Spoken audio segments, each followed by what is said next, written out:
Hello learners, welcome back to our channel learn with నందు. ఇవాల్టి క్లాస్లో కోఆర్డినేటింగ్ కంజంక్షన్ గురించి తెలుసుకోబోతున్నాము. టైప్స్ ఆఫ్ కంజంక్షన్స్లో మొదటిది ఈ కోఆర్డినేటింగ్ కంజంక్షన్. ఈ క్లాస్లో కోఆర్డినేటింగ్ కంజంక్షన్ గురించి డీటెయిల్డ్గా తెలుసుకోబోతున్నాము. అర్థమైందా లర్నర్స్?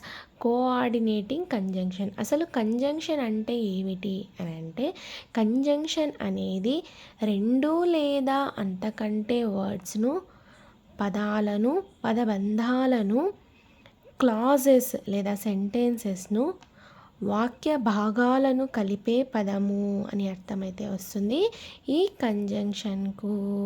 అర్థమైందా? కంజంక్షన్ అంటే కలిపే పదము. జాయినింగ్ వర్డ్ని కంజంక్షన్ అని అంటారు. అర్థమైందా? మరి కోఆర్డినేటింగ్ కంజంక్షన్ అంటే ఏమిటి అని అంటే, ఈ కోఆర్డినేటింగ్ కంజంక్షన్లో వేటిని కలుపుతారు, వేటిని జాయిన్ చేస్తారు అని అంటే, సమాన స్థాయి వర్డ్స్ లేదా సమాన స్థాయి ఉన్నటువంటి క్లాజెస్ను కలుపుతుంది. అలా జాయిన్ చేసే వర్డ్ను, అలా జాయిన్ చేసే కంజంక్షన్ను కోఆర్డినేటింగ్ కంజంక్షన్ అని అంటారు. అర్థమైందా? సమాన స్థాయి అంటే ఈక్వల్ ఇంపార్టెన్స్ ఉన్నటువంటి వర్డ్స్ని లేదా ఈక్వల్ ఇంపార్టెన్స్ ఉన్నటువంటి క్లాసెస్ను జాయిన్ చేస్తుంది, కలుపుతుంది. అలా జాయిన్ చేసే వర్డ్ను, అలా జాయిన్ చేసే కంజంక్షన్ను కోఆర్డినేటింగ్ కంజంక్షన్ అని అంటారు. అర్థమైందా? కామన్ కోఆర్డినేటింగ్ కంజంక్షన్స్ ఏవి అనేది ఇప్పుడు చూద్దాం. అంటే కామన్గా, జనరల్గా యూజ్ చేసే కోఆర్డినేటింగ్ కంజంక్షన్స్ ఏవి అనేది ఇప్పుడు చూద్దాం. And, but, or, so, for, nor, yet అనేవి కోఆర్డినేటింగ్ కంజంక్షన్స్ అవుతాయి. అర్థమైందా? And, but, or, so, for, nor, yet అనేవి కోఆర్డినేటింగ్ కంజంక్షన్స్ అవుతాయి. దీన్నే మీరు గుర్తుపెట్టుకోవాలంటే ఫ్యాన్ బాయ్స్ రూల్ అని కూడా అనవచ్చును. ఫ్యాన్ బాయ్స్ రూల్గా కూడా మీరు గుర్తుపెట్టుకోవచ్చును. ఇప్పుడు ఈ కోఆర్డినేటింగ్ కంజంక్షన్స్కు సంబంధించి కొన్ని ఎగ్జాంపుల్స్ చూద్దాం. అండ్ అనేది కోఆర్డినేటింగ్ కంజంక్షన్ కదా. ఇప్పుడు అండ్కు సంబంధించి ఒక ఎగ్జాంపుల్ చూద్దాం. Ravi and Raju came. Ravi and Raju came అనే వాక్యానికి తెలుగు అర్థం రవి మరియు రాజు వచ్చారు అని ఈ వాక్యం యొక్క తెలుగు అర్థం కదా. రవి మరియు రాజు వచ్చారు. ఇక్కడ అండ్ అనేది కంజంక్షన్ అవుతుంది, ఎందుకంటే టూ నేమ్స్ని, టూ నౌన్స్ని కలిపింది కాబట్టి అండ్ అనేది కంజంక్షన్ అవుతుంది. మరి కోఆర్డినేటింగ్ కంజంక్షనే ఎందుకు అవుతుంది అని అంటే, ఇక్కడ అండ్ అనేది ఈక్వల్ నౌన్స్ అంటే రవి నౌనే, రాజు నౌనే కదా. అక్కడ ఏం జరిగింది, రెండిటికి ఈక్వల్ ఇంపార్టెన్స్ ఉంది. రవి అనేది వ్యక్తి, రవి అనే అతను వ్యక్తిని, రాజు అనే వ్యక్తిని. రవి, రాజు ఇద్దరు నౌన్సే కదా. అక్కడ రెండిటికి ఈక్వల్ ఇంపార్టెన్స్ ఉంది. సో ఈక్వల్ ఇంపార్టెన్స్ ఉండటం వలన రవి, రాజుని ఇద్దరిని ఈ అండ్ అనే కంజంక్షన్ కలిపింది కాబట్టి ఇక్కడ అండ్ అనేది కోఆర్డినేటింగ్ కంజంక్షన్ అవుతుంది. అర్థమైందా? ఎందుకు అండ్ అనేది కోఆర్డినేటింగ్ కంజంక్షన్ అవుతుంది అని అంటే, కోఆర్డినేటింగ్ కంజంక్షన్ అంటే ఈక్వల్ ఇంపార్టెన్స్ ఉన్న రెండు పదాలు లేదా వాక్య భాగాలను కలిపే కంజంక్షన్. అర్థమైందా? ఇక్కడ రవి, రాజు అనేవారు ఇద్దరు నౌన్స్ కదా. రవి అనేది ఒక నౌను, రాజు అనేది మరొక నౌను, ఇంకొక నౌను. సో ఇక్కడ అండ్ అనేది టూ నౌన్స్ని కలిపింది. సో ఇక్కడ అండ్ అనేది కంజంక్షన్ కదా. సో ఈ కంజంక్షన్ అనేది ఈక్వల్ ఇంపార్టెన్స్ ఉన్నటువంటి టూ నౌన్స్ని కలిపింది కాబట్టి ఇక్కడ అండ్ అనేది కోఆర్డినేటింగ్ కంజంక్షన్ అవుతుంది. అర్థమైందా? రవి రాజు సమానమైనటువంటి నౌన్స్, రెండు సమానమైనటువంటి, రెండిటికి ఇంపార్టెన్స్ ఉంది అక్కడ. అర్థమైందా? రెండు సమాన స్థాయి ఉన్నటువంటి నౌన్స్ని కలిపింది కాబట్టి ఇక్కడ అండ్ అనేది కోఆర్డినేటింగ్ కంజంక్షన్ అవుతుంది. అర్థమైందా? రవి రాజు మీద ఆధారపడలేదు, రాజు రవి మీద ఆధారపడలేదు. ఇక్కడ రవికు ఇంపార్టెన్స్ అంతే ఉంది, రాజుకు ఇంపార్టెన్స్ అంతే ఉంది కదా. రవికు ఎంత ఇంపార్టెన్స్ ఉందో రాజుకు కూడా అంతే ఇంపార్టెన్స్ ఉంది. సో రవి రాజు అనేది ఈక్వల్ నౌన్స్, ఈక్వల్ ఇంపార్టెన్స్ ఉన్నటువంటి నౌన్స్ అన్నమాట. సో ఇక్కడ అండ్ అనేది కంజంక్షన్ అవుతుంది. అర్థమైందా? Ram and Sita are friends ఇలా అన్నమాట. అంటే ఇద్దరికి రామ్కి సీతకి ఇద్దరికి ఇంపార్టెన్స్ ఉందన్నమాట. రెండు నౌన్సే, ఆ టూ నౌన్స్ని కలిపింది కాబట్టి ఇక్కడ అండ్ అనేది కంజంక్షన్ అవుతుంది, కోఆర్డినేటింగ్ కంజంక్షన్ అవుతుంది. అర్థమైందా? బట్కు తెలుగు మీనింగ్ కానీ అని అర్థము కదా. He is poor but honest. He is poor but honest అనే వాక్యానికి తెలుగు అర్థం అతడు పేదవాడిగా ఉన్నాడు, అతడు బీదవాడు, బట్ కానీ ఆనెస్ట్ నిజాయితీపరుడు అని వాక్యం యొక్క తెలుగు అర్థం కదా. ఇక్కడ బట్ లేకపోతే 2 సెంటెన్సెస్గా డివైడ్ చేద్దాం ఈ వాక్యాన్ని. He is poor, he is honest కదా. 2 సెంటెన్సెస్గా డివైడ్ చేస్తే ఈ వాక్యాన్ని he is poor, he is honest కదా. He is poor, he is honest అనే రెండు వాక్యాలని ఈ బట్ అనే కంజంక్షన్తో కలిపితే he is poor but honest అని అవుతుంది కదా. అంటే ఒకే వ్యక్తి గురించే అతనిలో ఉన్నటువంటి 2 క్వాలిటీస్, 2 ఐడియాస్ గురించి, 2 క్వాలిటీస్ పర్సన్ గురించే కదా. పర్సన్ గుణగణాలని పర్సన్ గురించే ఇక్కడ మాట్లాడుతున్నాం, అతని గురించే, హీ అనే సబ్జెక్ట్ గురించే ఇక్కడ మాట్లాడుతున్నారు. పూర్ అని చెప్తున్నారు, అదేవిధంగా అతను ఆనెస్ట్ అని కూడా చెప్తున్నారు.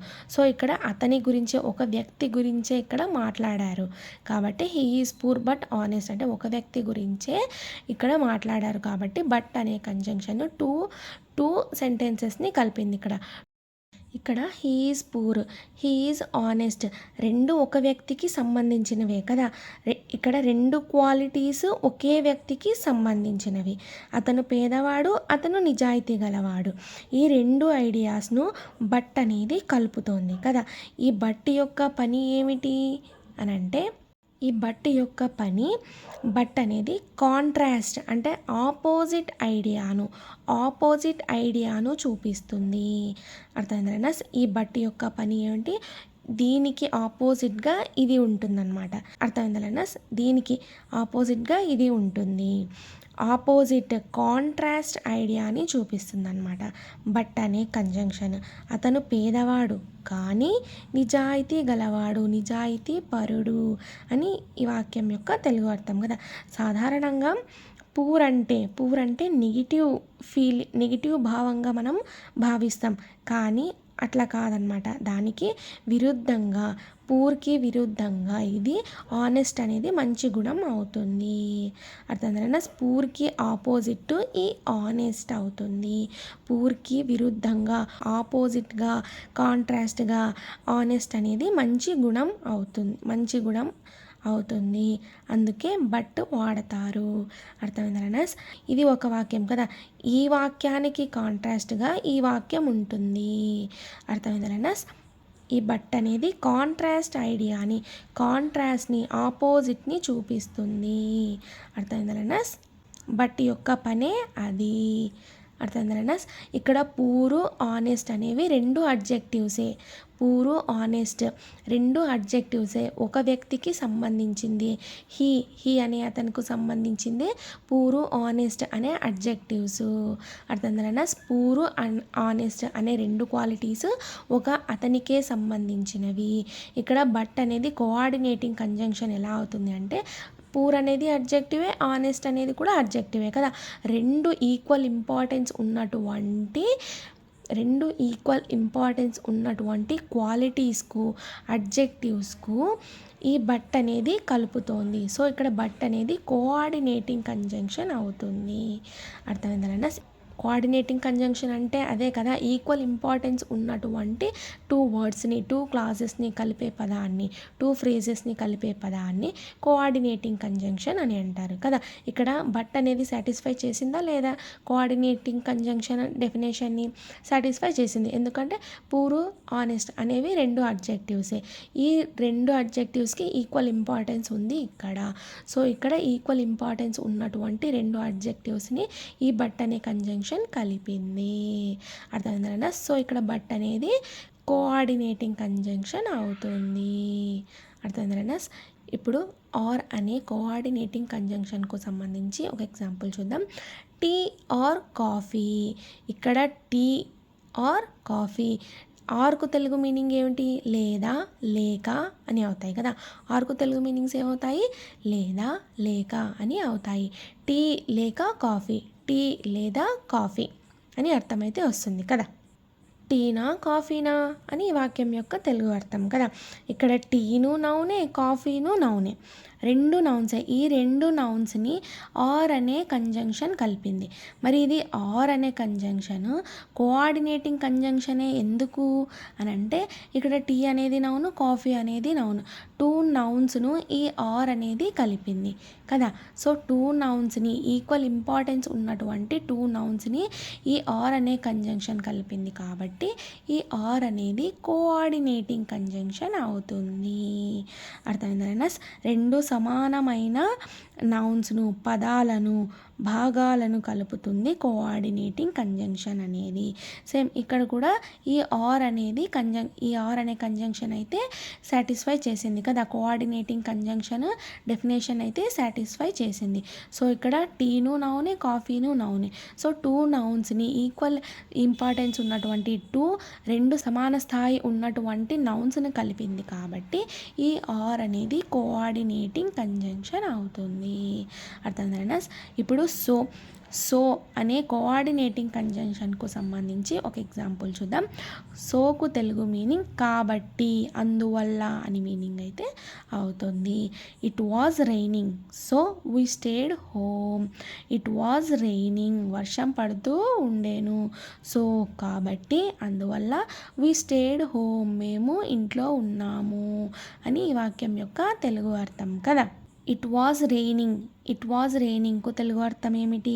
వర్షం పడుతూ ఉండేను, వర్షం పడుతూ ఉండేను అని వాక్యం యొక్క తెలుగు అర్థం కదా. వర్షం పడుతూ ఉండేను, సో కాబట్టి, అందువలన మేము ఇంట్లో ఉన్నాము అని వాక్యం యొక్క తెలుగు అర్థం. ఇట్ వాజ్ రైనింగ్ అనేది ఇండిపెండెంట్ క్లాజ్ అవుతుంది.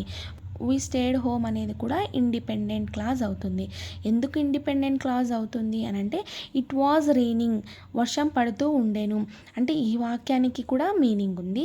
వీ స్టేడ్ హోమ్ మేము ఇంట్లో ఉన్నాము, ఈ వాక్యానికి కూడా మీనింగ్ ఉంది. అర్థమైందా? ఇది ఇండిపెండెంట్ క్లాజే, ఇది ఇండిపెండెంట్ క్లాజే. రెండింటికి వేటి అర్థాలు వాటికి ఉన్నాయి కదా. ఇట్ వాజ్ రైనింగ్ అంటే వర్షం పడుతూ ఉండేను, ఈ వాక్యానికి అర్థం ఉంది. వీ స్టేడ్ హోమ్ మేము ఇంట్లో ఉన్నాము, ఈ వాక్యానికి అర్థం ఉంది. రెండు ఇండిపెండెంట్ క్లాజెస్ని సో అనే కంజంక్షన్ కలిపింది. సో అనే కంజంక్షన్ కలిపింది కదా. ఈ సో అనే కంజంక్షన్ కోఆర్డినేటింగ్ కంజంక్షన్ ఎలా అవుతుంది అంటే ఇది ఇండిపెండెంట్ క్లాసే, ఇది ఇండిపెండెంట్ క్లాసే కదా.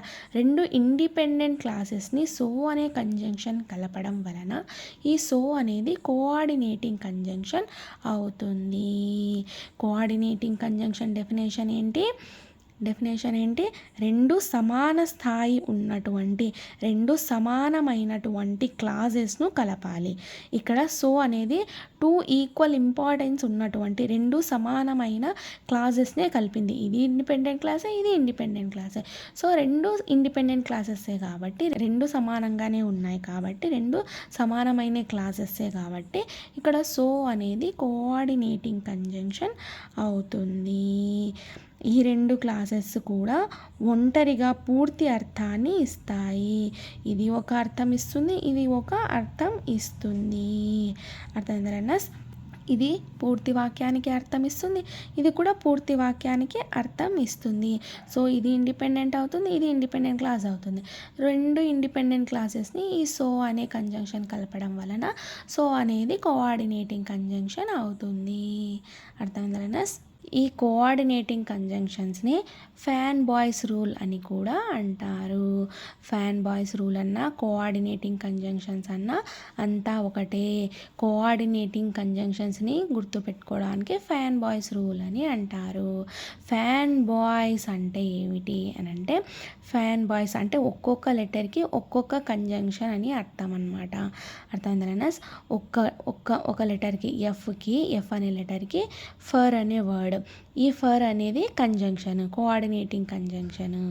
అర్థమైందా? ఏ అనే లెటర్కి వర్డ్ ఏమవుతుంది? అండ్ అనేది కోఆర్డినేటింగ్ కంజంక్షన్. ఎన్ ఫర్ నార్ అనేది కోఆర్డినేటింగ్ కంజంక్షన్. బి అనే లెటర్కి వర్డ్ ఏమవుతుంది? ఈ బట్ అనేది కోఆర్డినేటింగ్ కంజంక్షన్ అవుతుంది. ఓ ఫర్ ఆర్ అనేది కోఆర్డినేటింగ్ కంజంక్షన్ అవుతుంది. వై ఫర్ ఎట్ అనేది కోఆర్డినేటింగ్ కంజంక్షన్ అవుతుంది. ఎస్ ఫర్ సో అనేది కోఆర్డినేటింగ్ కంజంక్షన్ అవుతుంది. అంటే కోఆర్డినేటింగ్ కంజంక్షన్స్ని ఈజీగా గుర్తుపెట్టుకోవాలంటే ఫ్యాన్ బాయ్స్ రూల్ అని మీరు గుర్తుపెట్టుకోవచ్చు. ఫ్యాన్ బాయ్స్ అంటే ఎఫ్ అనే లెటర్కి ఫర్ అనే వర్డ్ వస్తుంది, ఏ అనే లెటర్కి అండ్ అనే వర్డ్ వస్తుంది, ఎన్ అనే లెటర్కి నార్ అనే వర్డ్ వస్తుంది, బి అనే లెటర్కి బట్ అనే వర్డ్ వస్తుంది, ఓ అనే లెటర్కి ఆర్ అనే వర్డ్ వస్తుంది, వై అనే లెటర్కి ఎట్ అనే వర్డ్ వస్తుంది, ఎస్ అనే లెటర్కి సో అనే వర్డ్ వస్తుంది అని మీరు ఈజీగా గుర్తుపెట్టుకోవడానికి ఫ్యాన్ బాయ్స్ రూల్ని కనుక్కున్నారు. అర్థమైందా? ఫ్యాన్ బాయ్స్ రూల్ని కోఆర్డినేటింగ్ కంజంక్షన్స్ అని అంటారు. కోఆర్డినేటింగ్ కంజంక్షన్స్ అంటే ఏమీ లేదు, ఈక్వల్ ఇంపార్టెన్స్ ఉన్నటువంటి పదాలను లేదా క్లాజెస్ను కలుపుతుంది. అలాంటి కలిపే కంజంక్షన్ని కోఆర్డినేటింగ్ కంజంక్షన్స్ అని అంటారు. అర్థమైందా? ఈక్వల్ ఇంపార్టెంట్, సమాన స్థాయి, సమానమైనటువంటి వర్డ్స్ని, నౌన్స్ని, అడ్జెక్టివ్స్ని, క్లాజెస్ని, ఇండిపెండెంట్ క్లాసెస్ని, సెంటెన్సెస్ను కలిపే కంజంక్షన్స్ని కోఆర్డినేటింగ్ కంజంక్షన్స్ అని అంటారు. అర్థమైందా? ఇది ఇవాల్టి కోఆర్డినేటింగ్ కంజంక్షన్స్ క్లాస్. నీట్గా క్లియర్గా అర్థమైంది అనుకుంటున్నాను. Thank you so much for watching this video. Please subscribe to Learn with Nandu channel for more videos. Thank you.